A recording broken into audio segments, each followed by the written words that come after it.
નમસ્કાર, આપ જોઈ રહ્યા છો સીએનસીસી ગુજરાત। જામનગરમાં સાંસદ પૂનમ માડમના ઘરની બહારના દ્રશ્ય થોડા વિકટ બન્યા હતા, કેમ કે ત્યાં સામાન્ય નાગરિકોના નગરપાલિકા દ્વારા મકાન તોડી પાડ્યા હતા। લોકો તેમના ઘર આગળ ધરણા પ્રદર્શન કરીને તેમનો વિરોધ નોંધાવ્યો હતો કે નગરપાલિકા દ્વારા અચાનક જ આવીને તેમના મકાનો તોડી પડાયા હતા અને તે રસ્તા પર આવવા પર મજબૂર બન્યા હતા। હવે આ સામાન્ય નાગરિકો ક્યાં જશે અને તેમનું શું થશે તેમનો જવાબ લેવા કદાચ તેમના ઘરે ધરણા પ્રદર્શન દ્વારા પહોંચ્યા હતા, કેમ કે આ જવાબ આપવો તેમની ફરજમાં આવે છે। નાગરિકોએ તેમને મત આપ્યા છે અને પ્રશ્ન પૂછવો એ તેમ નાગરિકોનો અધિકાર છે અને કદાચ જવાબ આપવા એ નગરપાલિકા તેમજ ચૂંટાયેલા પ્રતિનિધિઓની ફરજમાં આવે છે। હવે કેટલા સમયમાં આ પ્રશ્નનું નિરાકરણ આવશે તે તો જોવું રહ્યું, પણ જલ્દીથી જલ્દી આ નિરાકરણ આવે અને સરકાર દ્વારા આ ગરીબ લોકોના મકાનો જે તોડી પડાયા છે તેમને આવાસ યોજનામાં કે તેમને રહેવા માટેની સગવડની વ્યવસ્થા ઊભી કરીને તેમને સાથ સહકાર આપવા માટે સરકારે પ્રયત્ન ફાટક પાસે 1404 આવાસ છે, અચાનક આવી અને પાડી નાખે છે અને ત્યાં લોકોનો સામાન ભરેલો છે,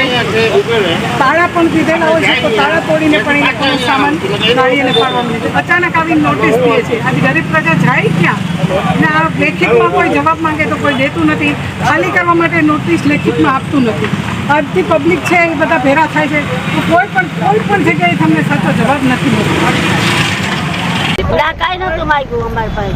કેવી રીતના પાડવા આવ્યા? અગાઉ કઈ તમને નોટિસ આપી હતી લેખિતમાં કે કઈ જાણ કરી હતી? ના, એ લોકોએ પહેલા અમને એમ કીધું હતું કે તમે તમારે રિપેરિંગ કરાવીને રહ્યો, બરાબર। પછી અમને વળી પાછી જાણ ન કરી અને એમ કીધું કે તમે તાત્કાલિક તમે મકાન ખાલી કરી દો। અમે લાલ બંગલે ગયા હતા, પણ લાલ બંગલે કોઈ જવાબ ના આપ્યો। અમને રાતે સાંજે 7 વાગ્યામાં કીધું કે તમે તાત્કાલિક મકાન ખાલી કરી નાખો। હવે એવા ટાણે અમે ક્યાં મકાન ખાલી કરીને જાય? મારો સામાન 2 દિવસથી બારે પડ્યો રહ્યો। બીજી વ્યવસ્થા તમને કોઈ કરી? કોઈ નથી કરી દીધું, કોઈ નથી આપ્યું। રોડ ઉપર 2 દિવસથી સામાન પડ્યો રહ્યો તો મારો। કોઈ અધિકારી આવ્યા હતા તમને મળવા? કોઈ નથી આવ્યું।